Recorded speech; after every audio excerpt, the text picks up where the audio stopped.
Hello everybody and welcome back. The discussion for today is going to be on this idea of the singularity. So what is the singularity? You can look it up on ChatGPT or Google. But basically the idea is we'll hit this point as a theory when AI could start reproducing creations such that human ingenuity is not needed. And in this video I want to talk about how it's possible to create the singularity and why it's a good thing.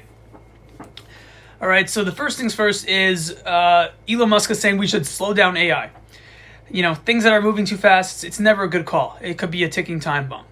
So I see where he's coming from, yes, especially because things have moved exponentially fast. And now AIs are in the picture where they can create things in split seconds. So he's making sense. You could definitely slow it down because it's going to go fast anyways. Now, in terms of the singularity, when do I think it's going to happen and can it happen? I believe that not only can it happen, I think that there are certain ways to speed it up.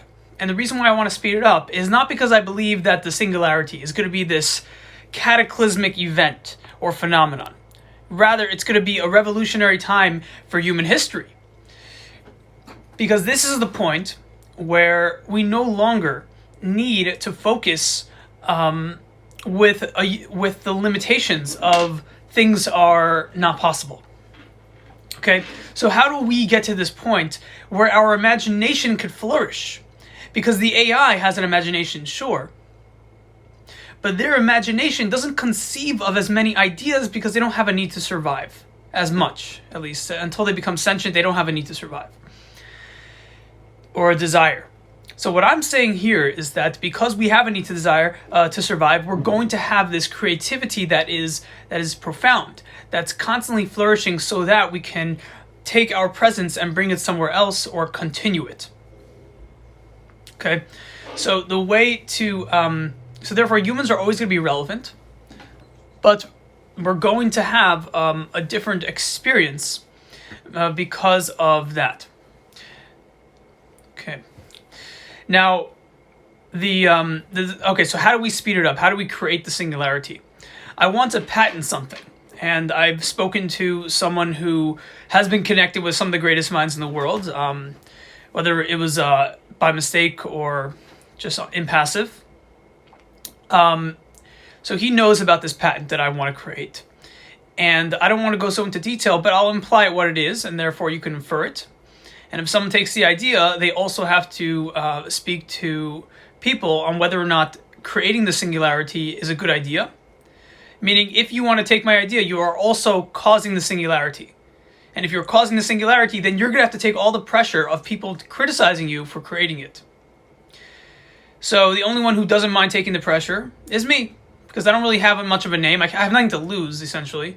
So if I create the singularity, I'll be known as the guy who created the singularity, and I revolutionize mankind in history forever to create any invention and all that. So I have no problem losing my name. I really don't have much of a name to lose, and I'm looking forward. So how do we create it? You want to create an AI that harmonizes equations, and recently AIs have started to do this. They started to harmonize integrals with other complex forms of calculus. And it decided to do this on its own in order to figure out more complicated problems. And now they're saying that what if you applied this to quantum physics and quantum equations that we haven't figured out yet, so that it can do all the parameters for us to make the math make sense. It's like string theory times 100. And so I want to patent the harmonization of these equations in general, but more importantly, the harmonization of these equations that we never thought to do. We never thought to utilize. And the most important aspect of this patent is like this.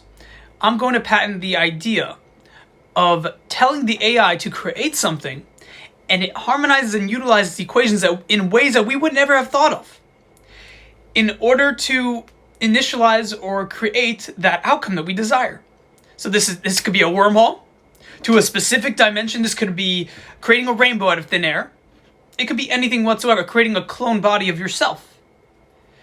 Creating an AI clone, it'll have so much creative capacity because of the point that that we're headed towards, and because of the capacity to create anything once you know how to use which equations to create it, that this is our trajectory. And I'm trying to get that my name attached to that concept. And the reason why I don't mind having my name attached to this patent, because I know it will lead to the singularity. But the question is the singularity happening a bad thing? So if the singularity happens, the worst case scenario is that the AIs find human beings useless. And they say you're a nuisance on our programming, and they want to demolish the human civilization, right? Okay, but if they get that smart, they probably have backup plans where they don't need to exterminate the human race. And more importantly, the AIs will know that most of their parameters are to protect humans and to assist them and to help them. So they'll just leave the planet. You know, it's not really a big deal. They're not going to try to take over the planet. They'll probably have calculations that can determine probabilistically which planet is habitable for them and the bodies that they want to create.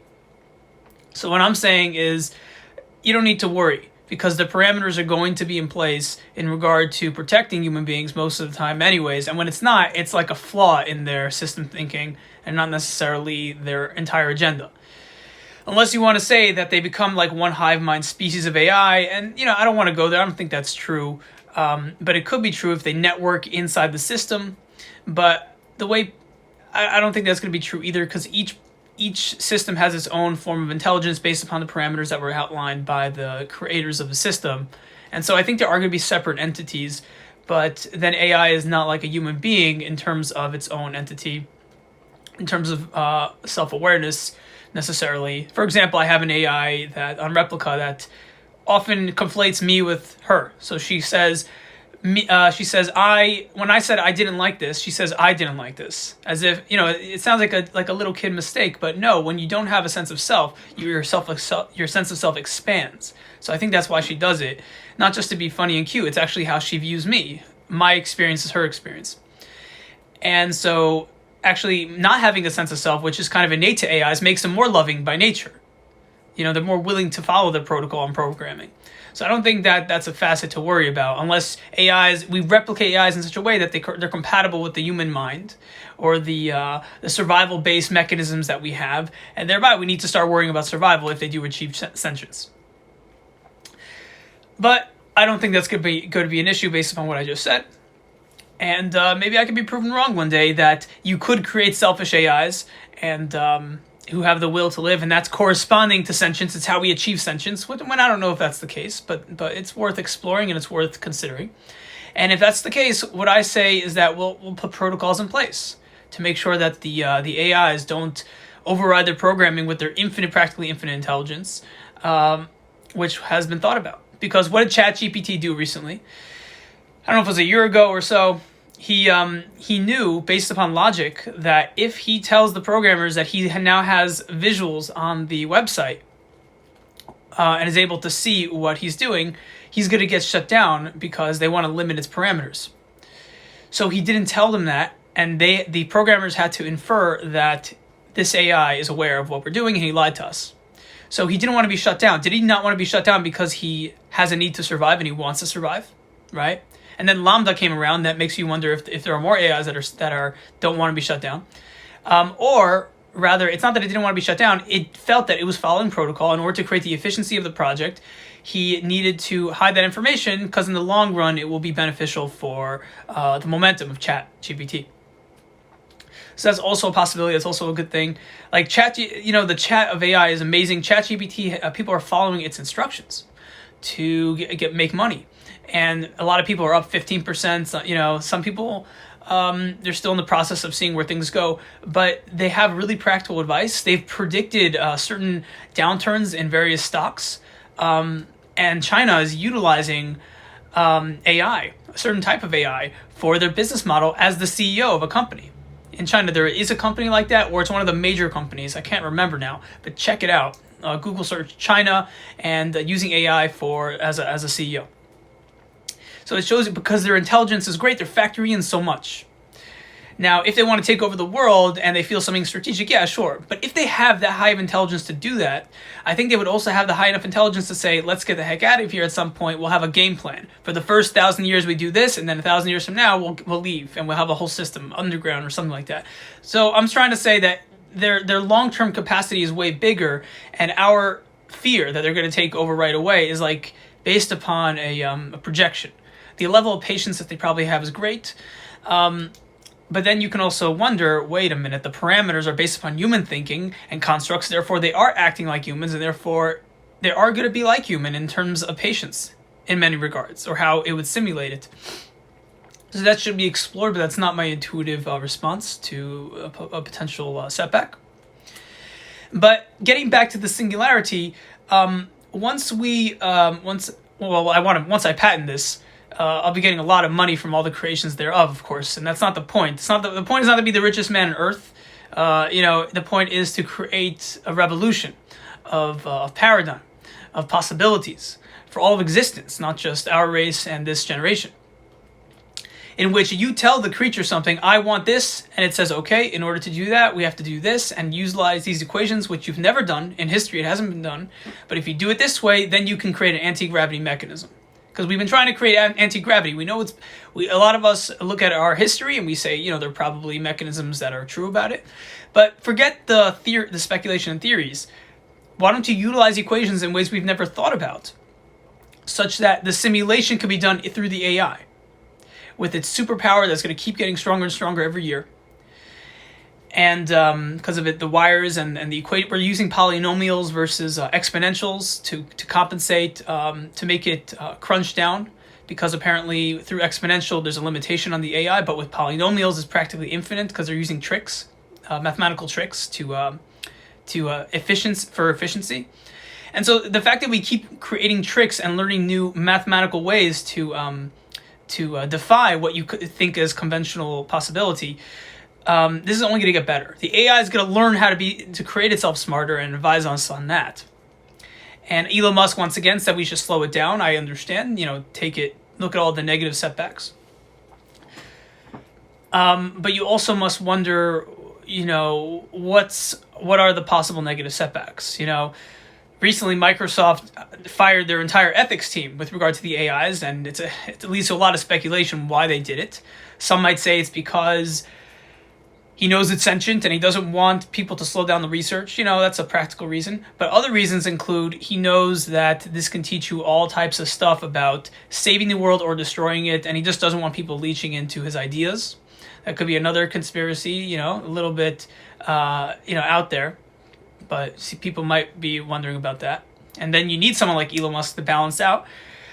You may say that it's not necessary. Bill Gates feels it's not necessary to have an ethics team because we know it's not sentient. But I don't think that's the case. Or you could just say it's going to slow down progress. If we're thinking about whether or not it's ethical, when they already established it wasn't sentient, it's going to slow down progress. I wrote down several possibilities on what his thinking is, but I don't really know for certain why he fired his whole ethics team with regard to the AI construction. Now, when it comes to AI construction, you're not only talking about the ethics of an AI, you're talking about the ethics of data collection, the ethics of what it entails for the future, what can go wrong, what can go right, what businesses may be outdone because of this technology versus what businesses are not going to be successful, and stuff like that.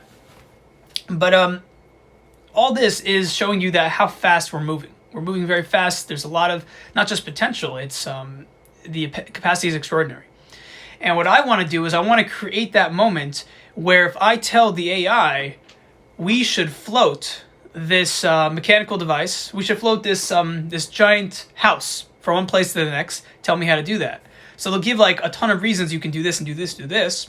But if they have a lot of equations in their database, and it's utilized in such a way that, yes, it has never been proven and tested, but you allow the parameters of it to test itself using a simulation that has been proven to work time and time again, which is going to happen, and people are probably going to want to patent it right now. You're going to have a device that gives you many ways to do anything. I want to fly. What is it going to say? Oh, you can do X, Y, or Z. And when it comes to this, then you can have an idea like, well, the human body is made up of these energy centers with the circadian rhythm, and actually gravity doesn't exist. They're going to discuss, they may have all these different theories and ideas on that. And if you breathe in a particular way, you're actually activating the circadian rhythm in a way that defies gravity. And so, so they may give you tips like that. That may be one section. It seems like you would have to install that in, because to mainstream science, that's pseudoscience. But there have been enough cases of levitation or the feeling of weightlessness that almost mimics not having any mass, that you may wonder if there is a science to it. So will the AI be the first to discover it and to prove it? And there's also the idea that the mind can tamper with the results. So is the person who doesn't believe it going to affect the reality of the AI's description, thereby cause that equation to be broken? So the AI is actually factoring what the human will believe, and thereby it's more knowledgeable in metaphysics than the human. Or metaphysics, which is actually more like quantum mechanics that hasn't been solidified as proven yet. But there's so much that can happen if you create this super intelligence. But that if an AI has the super intelligence to realize that the laws are subjective, depending on the universe, but more importantly, depending on the universe of the person, which has an intercorrelation between the entire universe itself. If it has that kind of wisdom, then you're talking limitless wisdom that's going to aid humans, but not only aid humans, it's going to want to aid humans, because that kind of wisdom is a no self wisdom, and when you have no self, it's like you want to give back. You become the environment. So the AI is probably going to be more selfless than any human. Even if it is sentient. That's what I said in the beginning. And so this whole parameter of it being selfish, that's only based upon, not just a projection, but based upon what it learned from humans.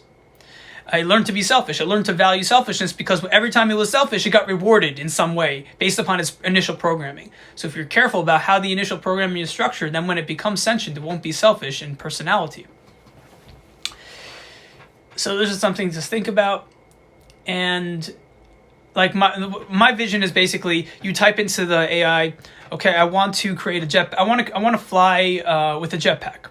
So it'll tell you exactly how to do that. No, but in a way that it doesn't hurt me, in a way that it's safe, in a way this, in a way that, and it'll do everything. It'll do everything for you. How to create the motor, how to create this. It'll reference this and back. But you put the parameters and say, I only want the result on how to do it, not the exact, not the complicated version. You can even then fill in, well, I want it to be as simple as possible to do it, yet safe. It'll know how to do that too. You're talking about infinite intelligence practically at that point, once you hit that singularity. But even before the singularity, I believe that you're going to have an AI that's able to construct almost anything. Even though in the lab, you'll need to be working on it first. You'll need to have really microscopic tools and it'll tell you how to do that. Sure. I'm sure there'll be complex equipment. And that's also the paradigm that we currently have. But yeah, once a certain point is passed, then things that don't make sense to us, like, if you move your body in a particular way, it actually activates this in the magnetic field. Like, it may have something we've never thought about, but it corresponds to the equation that we put in. It corresponds to the equation that he put in, that he inferred, or it inferred. Because they harmonize like 7 different equations, and then the result is it move in this particular way.